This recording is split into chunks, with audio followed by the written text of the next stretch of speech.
Yes. Anji bete. So I hope you know the questions very well. Our first question was, give formula to calculate mid value of a class interval. Okay. This time I can very easily find that many students have cheated. They have seen, they have copied their answers from the book. But एक आपने शायद एक saying सुनी हुई है कि नकल के लिए भी थोड़ी अकल चाहिए होती है. तो नकल तो आपने बढ़िया से कर ली, but you have made use of your, you have not made use of your mind कि कॉपी भी कैसे करना है. सो फर्स्ट क्वेश्चन वाज कि कैलकुलेट मिड वैल्यू. ये नहीं पूछा है कि क्या स्टेप्स हैं, क्या है, कुछ नहीं. Just you were supposed to write the formula mid value is equal to lower limit plus upper limit divided by 2. Only these three words were required. No elaboration, no need of words even. कुछ भी नहीं करना था. Only this formula was to be given, lower limit plus upper limit by 2. अब now what has happened? Some students have written just this L1 plus L2 divided by 2. ठीक है. If you are using abbreviation, है ना, short form you are using, तो बेटे now you are in 11th class, इतना आपको clear होना चाहिए कि आपको लिखना चाहिए what do you mean by this L1, what is meant by L2. या तो either you write in full words, पूरे words में लिखो lower limit plus upper limit, या if you are writing this way तो आप नीचे you should mention कि L1 stands for what, L2 stands for what. ये नहीं कि बस आप ऐसे ही एब्रीवेशन आप लिख लो. ठीक है. Second question was, name two types of variable. Two types of variable are discrete variable and continuous variable. I did not understand, majority are writing quantitative variable, qualitative variable. ये नहीं पूछा हुआ है. वेरिएबल क्वालिटेटिव कभी भी नहीं होता है, क्वालिटेटिव हमेशा एट्रीब्यूट होता है. तो वेरिएबल की टू टाइप्स हैं, one is this discrete and one is continuous. और कई बच्चों ने तो बड़ा अच्छा वो ट्यूनिंग सी बना ली, एक लिख दिया डिस्क्रीट, एक लिख दिया कंक्रीट. तो गाने बजाने का बढ़िया आपको शौक है भी, ट्यून मिल गई है, डिस्क्रीट एंड कंक्रीट. कंक्रीट नामक कोई वेरिएबल नहीं होता है in economics. Discrete and continuous. Then next was, name any three methods to collect primary data. Now in total there are 4 methods. आप कोई भी बुक यूज कर रहे हो तो कोई उससे कोई फर्क नहीं पड़ता है. There are total 4 methods. One is direct personal investigation, second is indirect oral investigation, third method is information from local correspondents, and fourth method is questionnaire method. ठीक है. अब आपने क्या किया है, in this question many students have written wrong answer in wrong manner. Direct personal investigation, उसके आगे लिख दिया पर्सनल इंटरव्यू, टेलीफोनिक इंटरव्यू. बेटे उसमें कोई फर्क नहीं पड़ता. Telephone is just, mobile is just a medium. Question topic वही है कि इंटरव्यू ली जा रही है. किसी के सामने बैठ के इंटरव्यू ले ले या फोन पे इंटरव्यू ले ले या किसी से कुछ भी कैसे भी मैनेज करें, medium is not a method. तो ये जिसने ये लिखा है कि डायरेक्ट पर्सनल आगे टेलीफोनिक लिख दिया पर्सनल, वो रॉन्ग है. एक ही नाम आना चाहिए था, direct personal investigation. That is the appropriate name of the method. Second is indirect oral, ये ठीक है. और उसके बाद यहाँ पर you have written wrong way, questionnaire method. Now questionnaire method के अंदर उसके 2 वेज हैं to make use of questionnaire. One part of या one way is to make use of enumerator और one way is to make use of this mailing method. तो वो दोनों separate method नहीं है, आपने उनको सेपरेट करके लिखा है. मेलिंग को अलग कर दिया, इन्यूमरेटर को अलग कर दिया, वो सेपरेट नहीं है. They are just 2 ways to handle the concept of questionnaire. So I just want to remind you, when you write, when this type of specific question is asked, you need to be particular about the names. ये नहीं कि अपनी मर्जी से आप कुछ भी लिख दो, then you expect कि हमारा point ठीक हो गया, we have written 3 points, that is wrong. Proper exact name is required. Okay. Then next question was, ये तकरीबन सबका ठीक है. Median is equal to 280, mean is given 310, find value of mode. तो correct formula is mode is equal to 3 median minus 2 mean. ठीक है. After writing this formula, values were to be substituted and almost 99% of the students, they have got the correct answer. Answer was 220. ठीक है. 3 into 280 minus 2 into 310. So after calculating, you would have got 220. This was right. Then another question was, write a note on wholesale price index. This question is for 4 marks. Now in this question, many students have written in their own way. One thing I just want to tell you, please don't write your stories. Okay, this is not the subject of English literature where you can write any story, anything, whatever comes to your heart and soul. आप अपनी कहानी लिखनी शुरू कर दो. That is totally wrong. इसमें आपने क्या देना था? Firstly, you are supposed to write the answer. The wholesale price index means that index number which helps us to measure the changes in the wholesale prices of the commodities which are traded in wholesale market. ऐसे करके one line was to be given. ठीक है, उसके बाद देना था आपने in India it is calculated on weekly basis. बस ये मीनिंग था. उसके बाद एक पॉइंट में या जैसे भी आप फ्लो फॉर्म में फ्लो चार्ट जैसे भी आपको ठीक लगे, then you could have given कि भाई 3 types of articles are there. Primary articles, वो मैन्युफैक्चर्ड आर्टिकल्स, मिसलेनियस आर्टिकल जो भी हैं, ठीक है, दैट वाज रिक्वायर्ड. उसके बाद एनी 2-3 यूजेस कि भाई जैसे it helps to find out this rate of inflation या it helps to this government to make the policy, जो भी है, whatever 2-3 points were there, all were dictated also. Their slide was sent, their pic was sent, I still remember. तो आपने वो देना था. But to my great surprise, बीच में कोई कईयों ने आर्टिकल के नाम नहीं दिए. पूरा detail was not required, just main names were to be given. वो नहीं दिया, या आप बस पॉइंट इतना ही लिख रहे हो, it helps in finding the rate of inflation. बस अब देखो ना, क्वेश्चन इज फॉर 4 मार्क्स. और if you remember, before the beginning of the exam I sent one notice, एक आपको भेजा था, उसमें I wrote the word limit also कि अगर क्वेश्चन हमारा 1 मार्क का है तो इसकी जो वर्ड लिमिट है, अगर लिखने वाला है, सेंटेंस टाइप क्वेश्चन है, तो word limit is up to 20 words. और अगर क्वेश्चन इज फॉर 3 मार्क्स तो word limit is 60 to 70 words. That means if you appear in the papers in school, तो आपको जो आंसर शीट मिलती है ना, विड्थ होती है उसकी ज़्यादा, वो वाली आंसर शीट के 2 लाइनों में आपका 1 पॉइंट आना चाहिए. तो ऐसे अगर आप लिखोगे तो आपके जाके बनेंगे 60, अराउंड 60 to 70 वर्ड्स, आपके 3 पॉइंट्स बनने चाहिए, 1 पॉइंट फॉर 2 लाइन्स. बट यहाँ पर आप वर्ड लिमिट की और you are not at all attentive. Some are writing unnecessary explanation, बिना मतलब के आप लिखे जा रहे हो, पेज भरे जा रहे हो, और किसी में आपने कुछ लिखा ही नहीं है. सो बी केयरफुल, जो वर्ड लिमिट है, पे अटेंशन टू दैट. ठीक है, तो meaning was to be given in very brief form. Even in one sentence you could have mentioned the names of the articles, and then after that any 2 uses could have been given. ठीक है, so अगर आप proper parameter if you don't follow तो you will lose the marks. Then next was index number question. Just a minute. Index number में you were asked the question. Let me take out my page.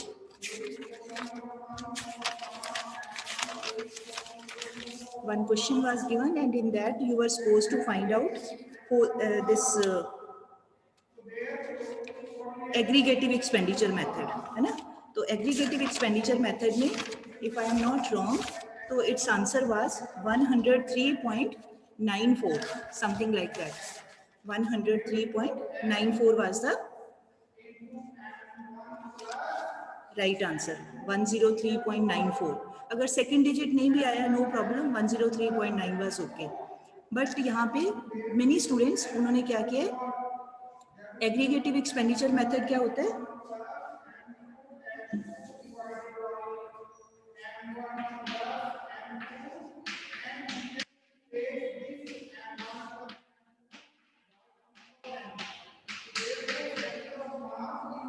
I hope you all can see the board.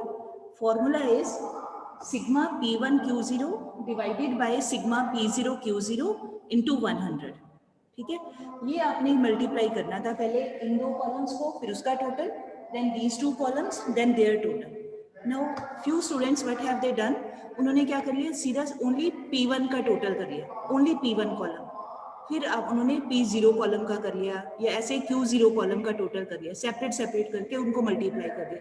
That is totally wrong. Separate कुछ भी नहीं करना है. First of all you had to multiply these columns. ये P1 column and Q0 column was to be multiplied, then these 2, फिर उनका total, and then this formula was to be applied.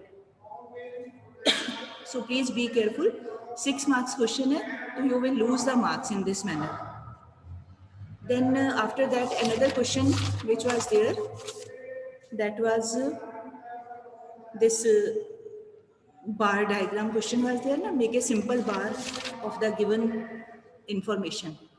Yes, अब इसमें many mistakes are there. कईयों का बिल्कुल ठीक है, but many majority have committed mistakes. Now look at those mistakes and next time those should not be there.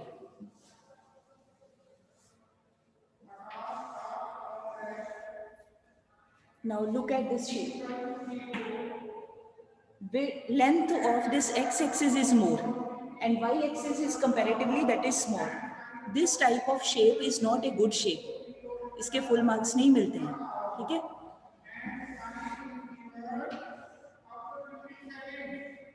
This shape is also wrong. आपका y-axis is quite long and x-axis is very small. So be careful about these shapes. ये एक appropriate सा होना चाहिए, on an average 1 and 1.5 का proportion, ठीक है? जैसे ये 1 है, तो ये वाला part 1.5 होना चाहिए, roughly rough estimate, ऐसी shape आनी चाहिए. अच्छा, उसके बाद 2005, 6, 7, 8, 9 का दिया है. On x-axis we write year, time period. और वो जो 2005 है, वो आपको मान लो आप यहाँ से स्टार्ट करें,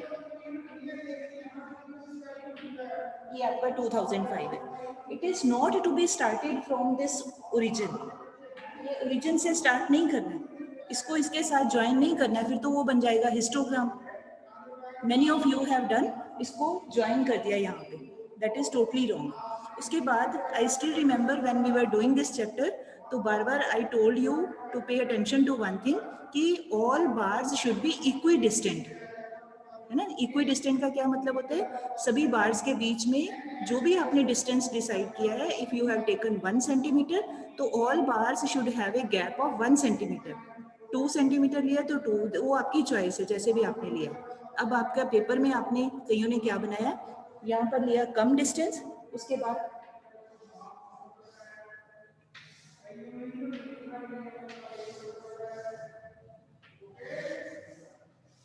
ऐसे बना दिया. नाउ अब आप अपने आप ही देखो, ऐसा अगर जिन्होंने डायग्राम बनाया है, they should not expect any marks. उनका ये गलत है, टोटली गलत है. 0 mark will be given. All bars are having different gaps. ये बार डायग्राम की ये कंडीशन नहीं होती है. This is totally wrong. अच्छा, अब उसके बाद कईयों ने यहाँ से ही ज्वाइन कर दिया, जैसे पहले बताया. उसके बाद कईयों ने क्या किया है, फर्स्ट वैल्यू स्टार्टिंग फ्रॉम 500, ठीक है? तो कईयों ने क्या किया, यहाँ से सम हैव टेकन 200 का गैप लिया या 100 का, वो तो ठीक है. जिन्होंने इक्वल लिया दैट इज फाइन. कई बच्चों ने क्या किया, फर्स्ट यहाँ पे दे हैव टेकन 500, फिर साथ में 600, 700 एंड सो ऑन. अब आप ध्यान से देखो, आपके पास 2 ऑप्शन है. या तो आप किंग कर सकते हो, क्योंकि 0 और 500 के बीच में गैप ज़्यादा है, 500 का गैप है. उसके बाद ऑल वैल्यूज़ में मतलब हार्डली 100 या 200 का या 150 का गैप है. मतलब आपने ध्यान से देखना है कि यहाँ पे या तो आप किंग कर दो, ऐसे किंग कर सकते हो, फॉल्स बेस लाइन जिसको बोलते हैं, या तो आप ये तरीका कर सकते हो. ये नहीं करना, ये डिफिकल्ट लगता है, तो फिर आप यहाँ से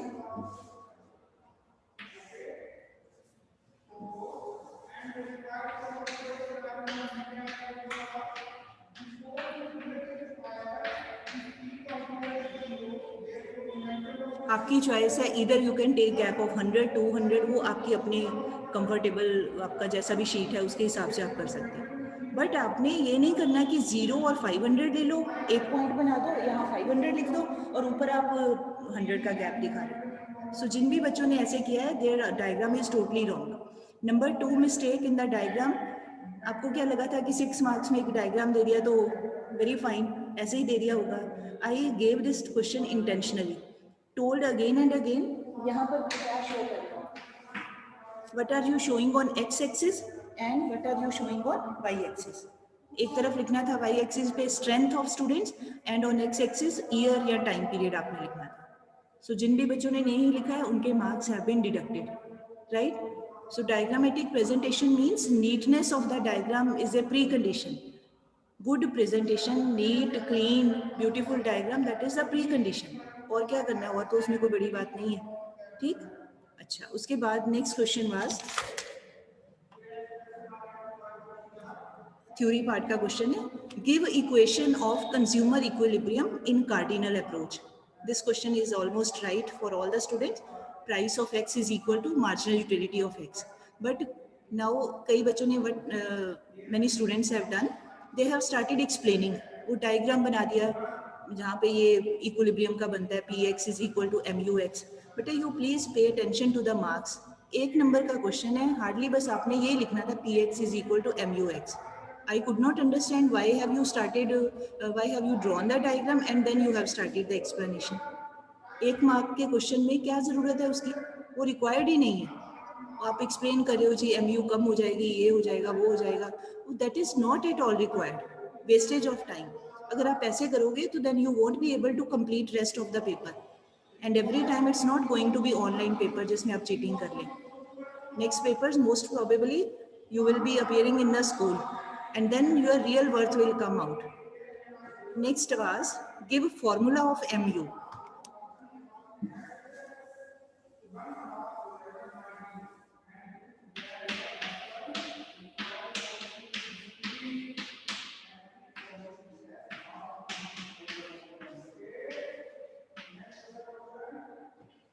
These are the two formulas, ठीक है। अब आप अगर क्वेश्चन रीड करो, आई एम स्पीकिंग अगेन, तो आप देखो जरा मैंने क्या बोला है, give formula of marginal utility. ये नहीं पूछा है कि explain how marginal utility is obtained, उसकी explanation is not required. 1 mark के क्वेश्चन में clear cut formula was to be given, I have not asked you to translate this formula. इस question से कहीं भी ये नहीं लिखा है कि आप इसको ट्रांसलेशन करके बताओ। Why have you written in words, I could not understand कि total utility of any units, you are making a line sentence, that is not at all required, that is totally wrong. आपने जहाँ formula पूछा है तो आपने formula देना है, उसको सेंटेंस में आपने इलेबोरेट नहीं करना है, दैट इज नॉट रिक्वायर्ड। इसका मतलब आपको क्वेश्चन ही समझ में नहीं आ रहा है कि क्या पूछा क्या हुआ है। सिंपल दिस वे मेथड, अगर कोई भी क्वेश्चन आता है गिव मेथड या हाउ इज इट कैलकुलेटेड या how is it found out या फॉर्मूला, कुछ भी ऐसे पूछा हुआ है तो give only formula, no need to explain in sentences, that is wrong. Then next question is define positive and normative economics, 3 marks का question है, ठीक है। तो इसमें at least 3 points, short points of each heading could have been given, तभी आपके 60 words बनेंगे, 3 points of positive and 3 points of normative economics, ठीक है।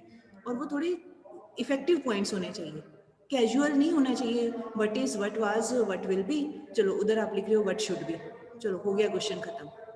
Please don't be so casual, formally आपका आंसर आना चाहिए कि जो भी स्टेटमेंट आप दे रहे हो, पहले नंबर 1 पे डेफिनेशन, नंबर 2 पे these can be universally verified, number 3 पे आपने जो भी आपका 3-4 पॉइंट्स हैं, वट एवर यू लाइक वो पॉइंट आप दे सकते हो। There is no need to waste time in elaborating the examples. I was surprised, अगर मैंने समझाते हुए अगर मैंने ये बुक में लिखा है there is poverty in India, तो उसी को आप लंबा चौड़ा लिखे जा रहे हो, there is lot of poverty in India, people don't get food. भाई पूछा किसने है, आप क्यों उसको एक्सप्लेन कर रहे हो, अपनी कहानी बना रहे हो, दैट इज नॉट रिक्वायर्ड। मतलब I am saying all these things because I got very disappointed with this type of attempt कि अननेसेसरीली यू आर राइटिंग, और जो मेन चीज़ पूछी हुई है वहाँ पे आप मेन आप लिख ही नहीं रहे हो, फालतू वाला आप सारा लिख रहे हो, ठीक है। Okay, next question was define average revenue and marginal revenue. अच्छा, इसमें I was surprised, average revenue की जगह आपने शायद बिजनेस स्टडी का कोई कॉन्सेप्ट लिख दिया या कोई आपने अकाउंट्स का लिख दिया, टेक्नोलॉजी है, ये है, वो है, बट आई फील शायद वो आपकी कोई AR कोई टर्म होगी या अकाउंट्स में या बिजनेस में, बेटे वो टर्म यहाँ पर नहीं है। यहाँ पर this word means average revenue means per unit revenue of output sold. फिर नेक्स्ट लाइन में आप फॉर्मूला लिख सकते हो, AR is equal to TR divided by quantity sold, या आप कह सकते हो कि AR is nothing else but simply the price of the commodity. ऐसे करके आपने 2-3 लाइनें बना देनी थी। आप देखो 4 मार्क्स का क्वेश्चन है, अपने आप थोड़ी सी आप सोचो, try to divide the marks, 2 terms are asked, question is for 4 marks, इसका मतलब each term has 2 marks, तो 2 नंबर के लिए एटलीस्ट 2 लाइनें तो लिखो आप, इतना ही बस आप लिख के भाग रहे हो पर unit revenue, of the output. ठीक है, वो गलत नहीं है, बट अगर आप फॉर्मूला लिखो, उसको थोड़ा सा बता दो, उसके बारे में एक दो लाइन लिख दो, तो that is better. Similarly marginal revenue means change in total revenue when one additional unit of output is sold, not produced. Many have got confused in marginal cost and marginal revenue. यहाँ पर revenue concept है, तो here it should be change in total revenue when one more या additional unit of output is sold in the market. So then whatever change comes, that is called marginal revenue. After that you were supposed to write the formula TRN minus 1 या delta TR divided by delta Q. तो अगर आप ऐसे लिखते हो तो आपको mention करना चाहिए delta Q means quantity sold. Otherwise तो क्यू अल्फाबेट से कई सारे मीनिंग होते हैं। क्यू मीन्स आउटपुट भी हो सकता है, क्यू मीन्स आउटपुट प्रोड्यूस्ड भी हो सकता है, आउटपुट सोल्ड भी हो सकता है, कई मीनिंग निकाल सकते हैं। तो जो रिक्वायर्ड मीनिंग है आपको वो लिखना चाहिए साथ में कि आप यहाँ पर इस वर्ड का मीनिंग आप ये ले रहे हो, तो एक साइड पे उसको you should mention. Next was cost वाला क्वेश्चन था। अब मैं ये I am going to solve it on the board because 90% of the students they were successful in getting fixed cost, but जहाँ पूछा हुआ था second part average variable cost, वो नहीं निकला आपसे। ठीक है, तो I am going to solve it on the board. आप अपना चेक कर लो, और नोट करना चाहते हो तो you can note down also.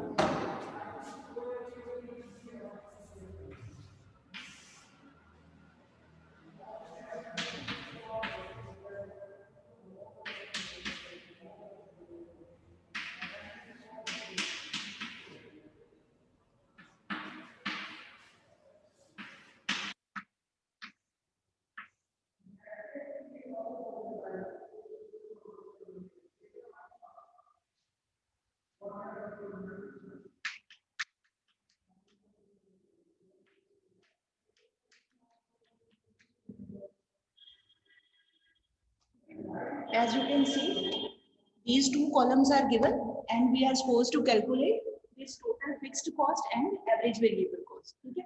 Now we know that our question is starting from zero level of output. Okay? So zero level of output के ऊपर we know very well, that means कि there is no variable cost. Whole of the cost, whole of the money which has been spent, that has been spent on the fixed cost only. तो यहाँ से we will get a hint कि ये जो 100 rupees है, they are nothing else but the fixed cost.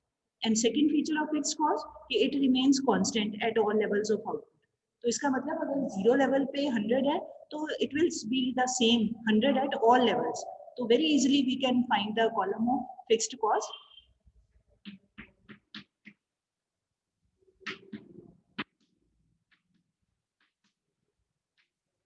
ये column यहाँ तक सबका ठीक है, ठीक है। उसके बाद हमें सेकंड पूछा है एबीसी। तो एबीसी के लिए firstly we require total variable cost, क्योंकि if we know total variable cost only then we can calculate average variable. ठीक है, तो टोटल वेरिएबल का formula very easy, total variable cost is equal to total cost minus total fixed cost. ठीक, तो पहले आप बनाएंगे ABC column, TC minus TFC. 100 minus 100 0, 140 minus 140, 170 minus 70, 220 minus 100, 120. Okay. After this, we can calculate ABC.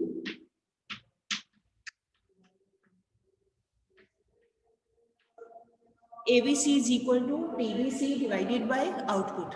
तो 0 over 0, 0 कर सकते हो. Then 40 divided by 1. It will be 40.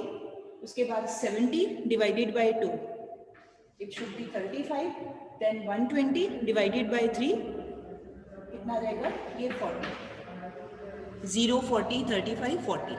This was the correct column. अब आप ध्यान से देखो, थोड़ा सा logically you need to think कि अगर क्वेश्चन है 4 मार्क्स का, ठीक है, तो आपको 2 थिंग्स हैव बीन आस्क्ड और 4 कॉलम्स है। इसका मतलब each value is having this half mark, each value contains half mark. ठीक है, तो आपकी एक भी वैल्यू गलत होगी that means half mark will be deducted.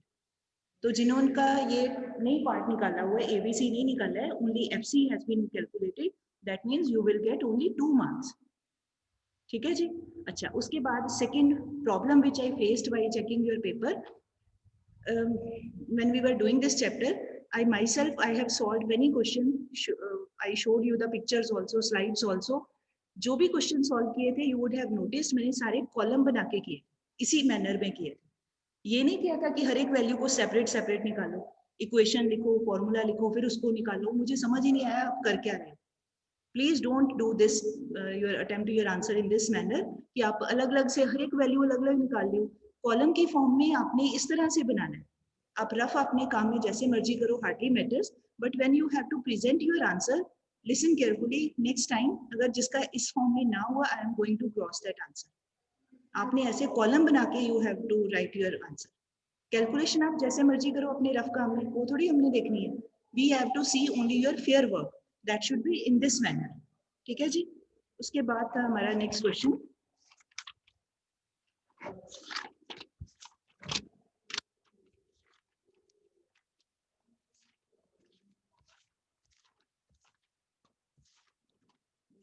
so many things are there.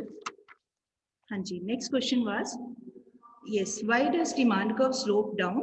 और उसके बाद का क्वेश्चन हमारा distinguish between fixed and variable cost. ठीक है, ये तो बहुत ही इंटरेस्टिंग आंसर लिखा है। आपको लगता है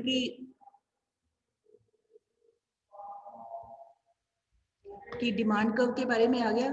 चलो लेट अस स्टार्ट, क्या बोलते हैं, फिक्शन राइटिंग जिसको बोलते हैं ना इंग्लिश में, let us start writing fiction. वो जो याद आ रहा है डिमांड के बारे में वही आप लिखी जाए। Please be particular. आपने हेडिंग बनाना था, simply heading causes of downward slope of demand का, बस। No need of any introduction, nothing is required.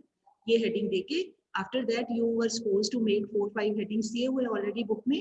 Cause, first cause है उसका this application of law of diminishing marginal utility, वो heading लिख के उसके बारे में 2-3 lines.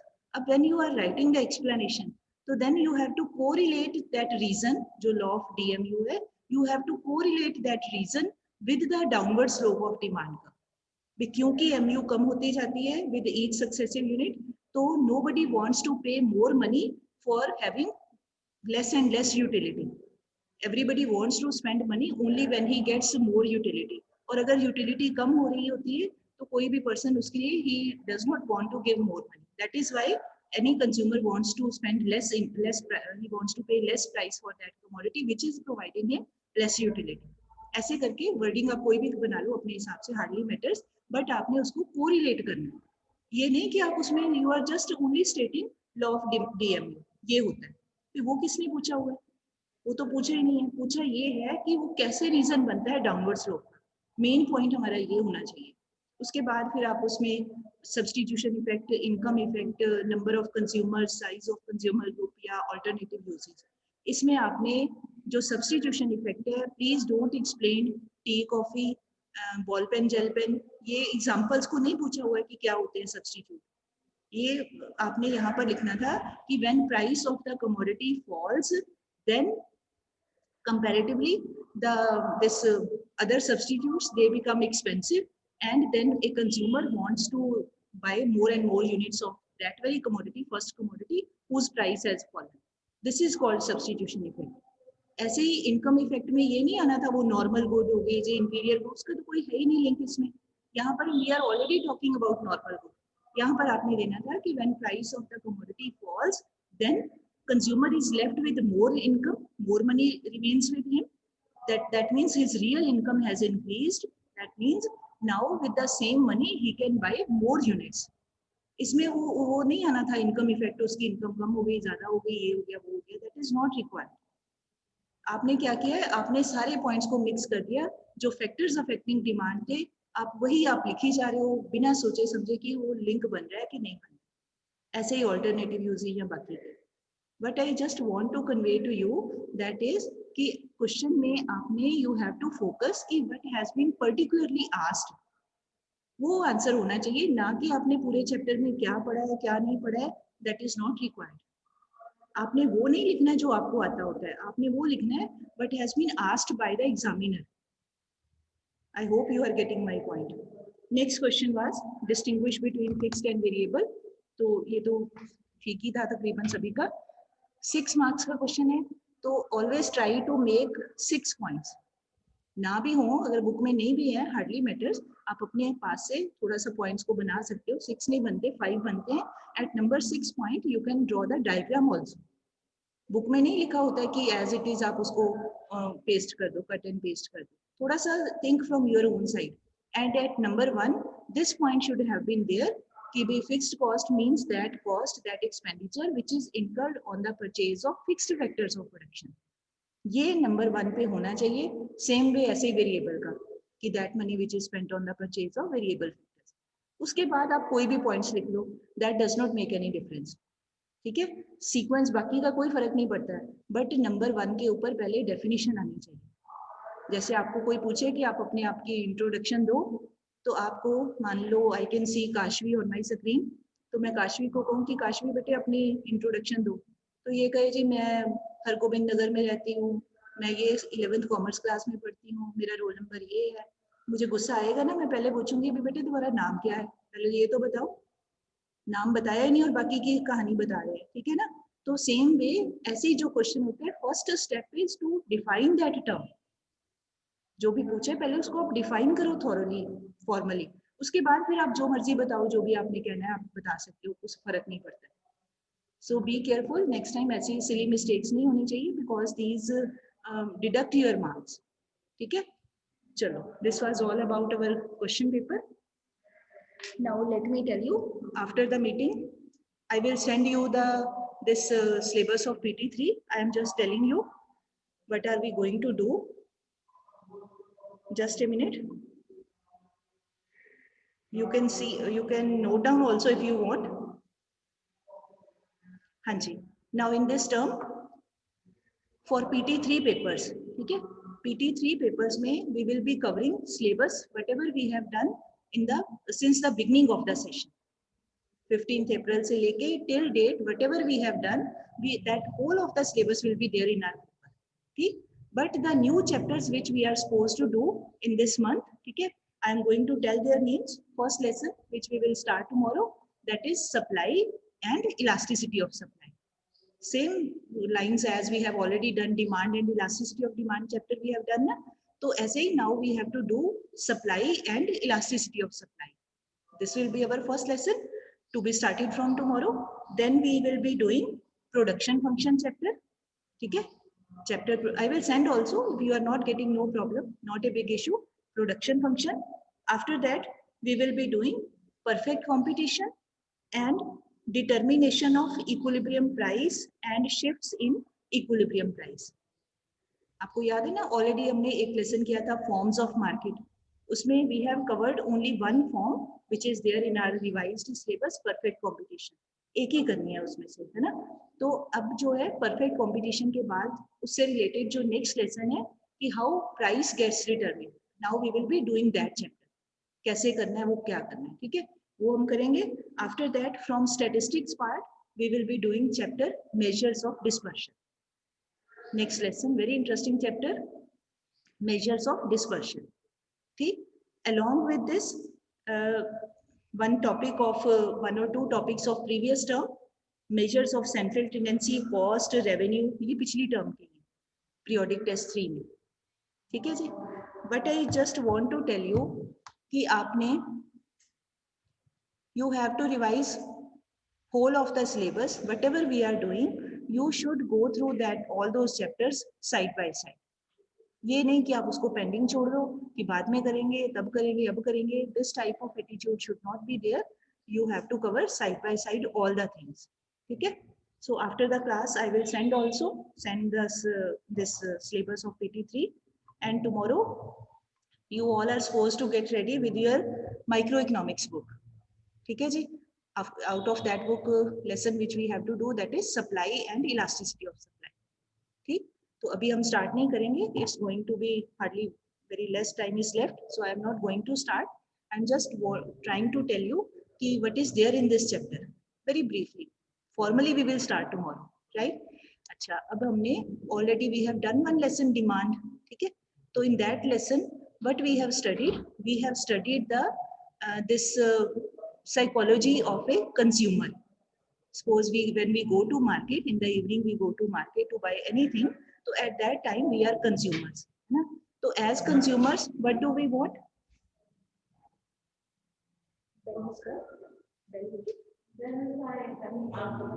My class is going on. My class is going. That's why. So, when we go to market, so at that time we are consumers and we want anything to be bought at a lower price. मतलब at high price we want to buy less and at lower price we want to buy more. ठीक?